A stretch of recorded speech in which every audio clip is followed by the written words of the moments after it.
হরে কৃষ্ণ হরে কৃষ্ণ হরে কৃষ্ণ।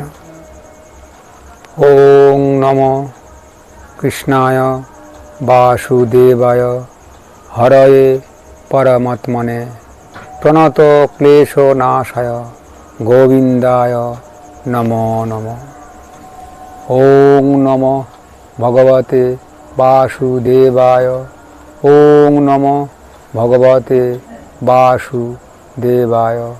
ওং নমো ভগবতে বাসুদেবায়। রাধে রাধে রাধে রাধে রাধে রাধে।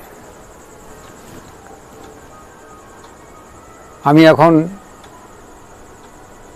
দেবী মনসা, যেটা পৃথিবীর মানুষ সবাই চেনে, এই দেবী মনসা নিয়ে আমি কিছু কথা বলার চেষ্টা করছি।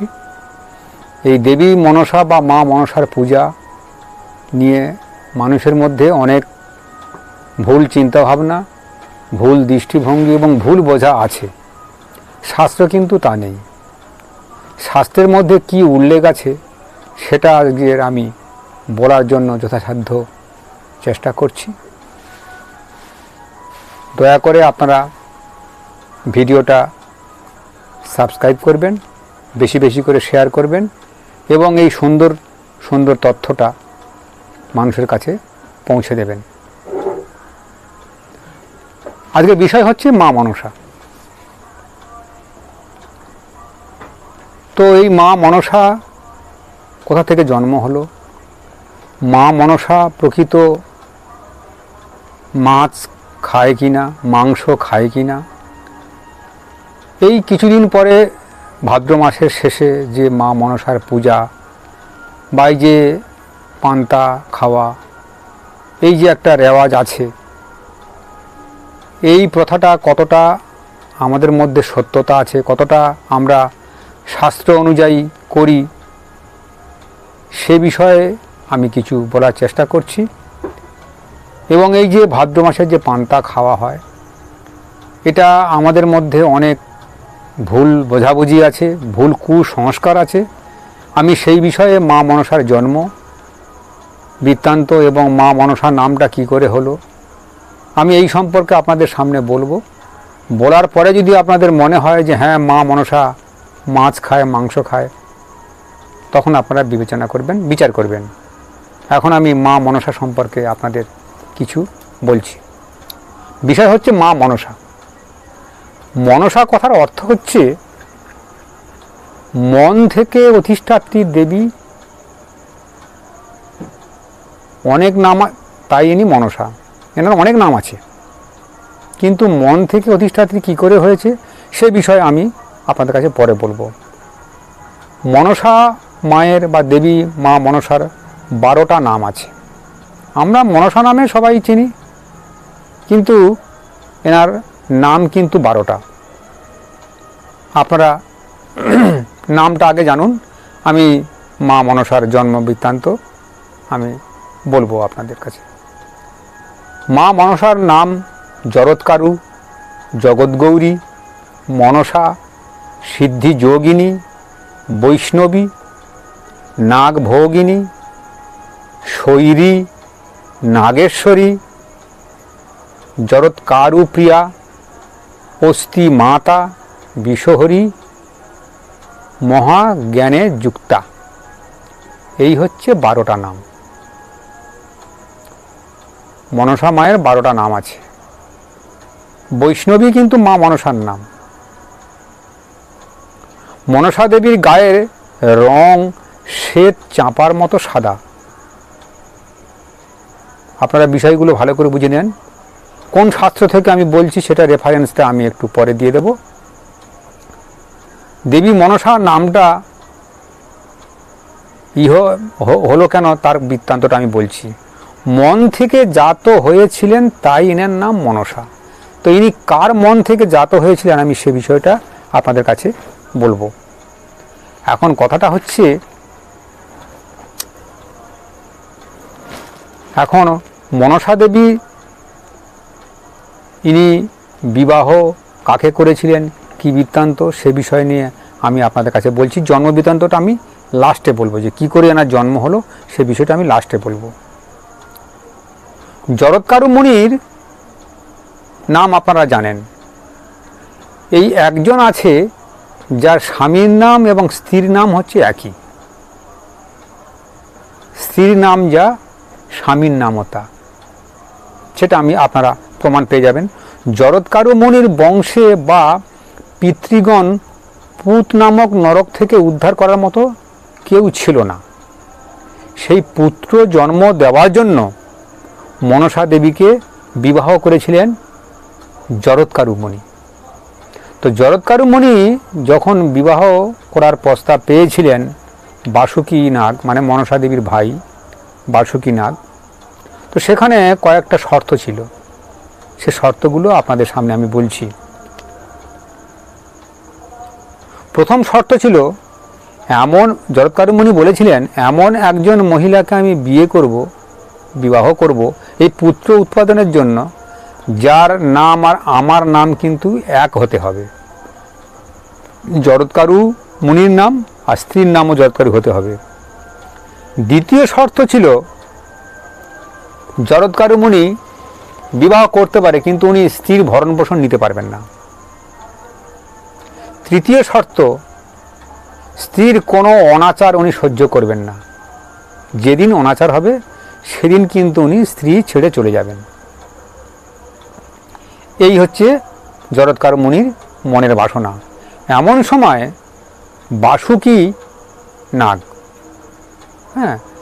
মনসা দেবীর ভাই বাসুকী নাগ, বোনকে বিবাহ দেবার জন্য পাত্র খুঁজছিলেন। এমন সময় জরৎকারু মুনির সঙ্গে দেখা হলো এবং কথা মতো মনসা দেবী সঙ্গে এই কন্ডিশন বা এই শর্ত অনুযায়ী বিবাহটাও হলো। এবারে শুনুন, আমি কিন্তু বলেছি মনসা দেবীর জন্ম কাহিনীটা আমি পরে বলছি। এবারে জরৎকারুর সঙ্গে বিবাহ হলো, সংসার চলছে। একদিন দুপুরে জরৎকারু মুনি দুপুরে খাওয়া দাওয়া করে এখন ঘুমাতে গেছেন, নিদ্রা যাচ্ছিলেন। কোথায় না, মা মনসার কোলেতে মাথা দিয়ে নিদ্রা যাচ্ছিলেন। একদিন সন্ধ্যা আর্নিক সময় পেরিয়ে যাচ্ছে, মানে ওই যেদিন ঘুমাতে গেছিলেন কোলে মাথা দিয়ে, ওই দিনে সন্ধ্যা আর্নিকের সময় পেরিয়ে যাচ্ছে, তবুও কিন্তু জরৎকারু মুনি ঘুম ভাঙছে না। মা মনসা কি করবে বুঝতে পারছে না। এদিক ওদিক চিন্তা ভাবনা করে বলে, সন্ধ্যার সময় পেরিয়ে গেলে সেও একটা সমস্যা আছে, অমঙ্গল হবে। মুনি এদিকে ঘুম থেকে উঠছে না, এটা একটা বিষয়, এটা নিয়েও মা মনসা চিন্তা করছে। এই চিন্তা করতে করতে এখন মা মনসা জরৎকারু মুনিকে ডেকে দেয় যে, স্বামী আপনি উঠে পড়ুন, সন্ধ্যা আহ্নিকের সময় পার হয়ে যাচ্ছে। যে সময় ডেকেছিল ওই সময় কিন্তু জরৎকারু মুনির ঘুমটা পোষেনি, মানে যেটা আমরা বলি ঘুম পাকেনি। তো কাঁচা ঘুমে উঠে গেছে। তো কাঁচা ঘুমে উঠে গিয়ে জরৎকারু মুনি একটু ক্রোধান্বিত হয়েছিল। তিনি বলেছিল, তুমি এটা কি করলে, আমাকে কাঁচা ঘুমে ডাকলে কেন? মনসা বলছে, দেখুন প্রভু, আমি অনেক চিন্তা ভাবনা করে দেখলাম সূর্য অস্ত যাচ্ছে, সন্ধ্যা আহ্নিকের সময় পেরিয়ে যাচ্ছে, তাই আমি ডেকেছি। জরৎকারু মুনি কিন্তু বলেছিল, তুমি আমাকে ভুল করলে, আমার সঙ্গে তুমি ভুল চিন্তা ভাবনা করে আমাকে ডাকলে। সূর্যের ক্ষমতা নেই, আমি না বলা পর্যন্ত অস্ত যায়। তুমি আমার ক্ষমতা না বুঝে আমাকে ডেকেছ, অতএব আমি তোমার কাছে থাকব না। তুমি আমার নিদ্রা ভঙ্গ করেছ, অসময়ে ঘুম ভাঙিয়েছ, আমি তোমার কাছে থাকব না। এই কথা শোনা মাত্র বাসুকী নাগ এবং মা মনসা খুব চিন্তায় পড়ে গেলেন।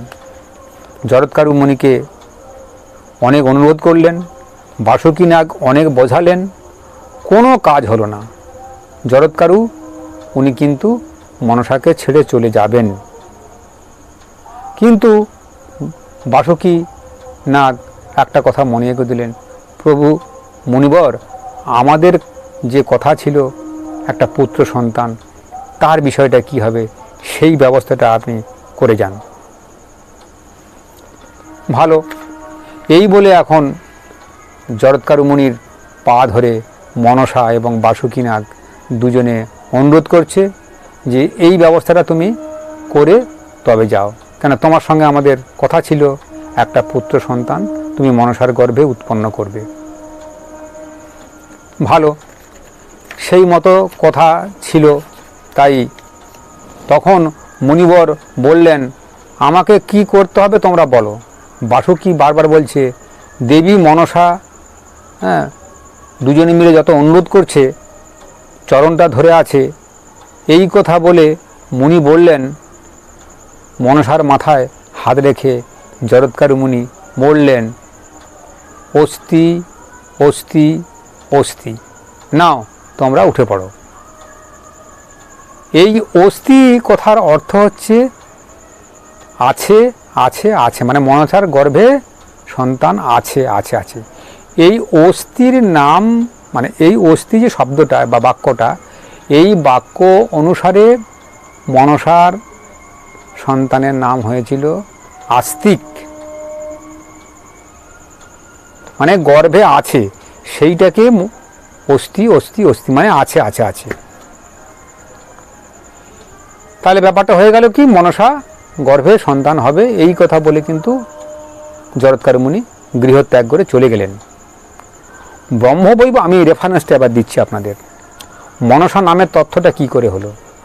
ব্রহ্মবৈবর্ত পুরাণ দেবী ভাগবত গ্রন্থে বলা আছে, এই যে মনসাকে আনার উদ্দেশ্যটা কি, এটা আপনারা পেয়ে যাবেন কোথায়? ব্রহ্মবৈবর্ত পুরাণ দেবী ভাগবত গ্রন্থ দেখলে আপনারা পেয়ে যাবেন। ব্রহ্মা জীবকুলকে সর্পদংশন থেকে বা ভয় থেকে মানুষকে রক্ষা করার জন্য কশ্যপ মুনিকে একটা দেবী সৃষ্টির জন্য কিছু মন্ত্র দিলেন।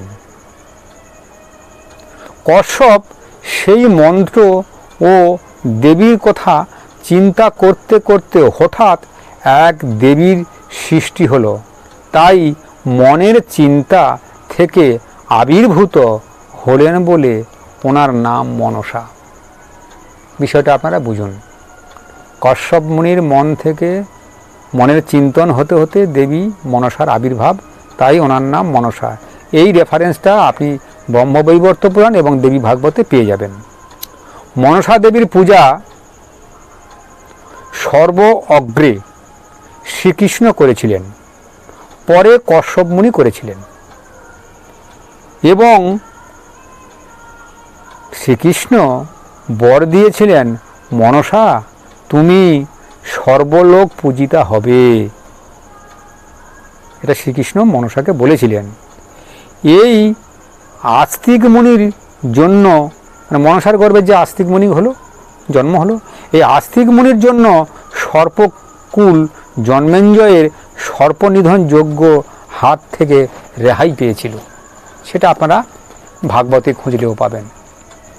তাহলে এই আমি সংক্ষেপে মনসা দেবীর একটা কাহিনী বললাম। হয়তো আপনারা অন্য কোনো শাস্ত্রে বা অন্য কোনো রেফারেন্সে পেতে পারেন, কেন মনসা দেবী তো আর একবার আমাদের পৃথিবীতে আসেননি। যুগ যত পরিবর্তন হয়েছে, প্রত্যেক যুগে যুগে উনি কিন্তু এসেছেন। অন্য যুগের কাহিনী অন্যরকম হতেই পারে, কিন্তু আমি একটা নিদর্শন আপনাদেরকে দিলাম। তো এবার আপনারা ভাবুন, মনসা দেবীর এই গুণ বা এই জন্ম বৃত্তান্ত এসব শুনে কি আপনাদের মনে হয় মা মনসা দেবী মাছ খায়? আপনারা সবাই জানেন যে মনসা পূজার যে পান্তা খাওয়া হয়, সেখানে ইলিশ মাছ, চিংড়ি এবং বিভিন্ন রকম মাছের পদ তৈরি হয়। এটা কি সত্যি মা মনসা খাওয়ার জন্য হয়? মা মনসা মাছ খায়? যার নাম বৈষ্ণবী সে কিনা মাছ খায়, সে কিনা হাঁসা বলি খায়? এটা কতটা সংযত, কতটা সঙ্গত, কতটা শাস্ত্রভিত্তিক, সেটা আপনারা বিচার করুন। যুগ যুগ ধরে, বহু বছর ধরে এই মা মনসার এই পান্তা খাওয়ার যে উৎসব, এটা কিন্তু চলে আসছে। এটা কতটা স্বাস্থ্যসম্মত সেটা আপনারা দেখুন। আপনাদের কাছে আমি অনুরোধ করব, আমি যতটুকু শাস্ত্র অধ্যয়ন করেছি তাতে করে আমার যতটুকু বোঝার, কোনো দেবদেবী মাছ মাংস আহার করেন না। আর তাছাড়া দেবদেবী বা আমি ভগবান পরমাত্মা শ্রীকৃষ্ণের কথাই বলি, ভগবান সবসময় ভাবগ্রাহী জনার্দন, তিনি ভোজনগ্রাহী জনার্দন নয়। শাস্ত্র আপনারা দেখবেন সবসময় বলা আছে ভাবগ্রাহী জনার্দন। আর আমরা ভাবি আমরা যা কিছু দিচ্ছি ভগবান তথা দেবদেবী সবাই খাচ্ছে। যদি খেত তাহলে ভগবানের নাম হতো ভোজনগ্রাহী জনার্দন, কিন্তু না, ভগবান বা দেবদেবী ভাবগ্রাহী জনার্দন। তাই আমি আর বিশেষ কিছু বলবো না, আপনাদের কাছে অনুরোধ করব চ্যানেলটা সাবস্ক্রাইব করবেন, বেশি বেশি করে শেয়ার করবেন। মনসা দেবী সম্পর্কে যেটুকু বললাম, গোবিন্দের কৃপায় যেটুকু আমি জানি সেটুকুই আলোচনা করলাম। হরে কৃষ্ণ হরে কৃষ্ণ হরে কৃষ্ণ, রাধে রাধে রাধে রাধে।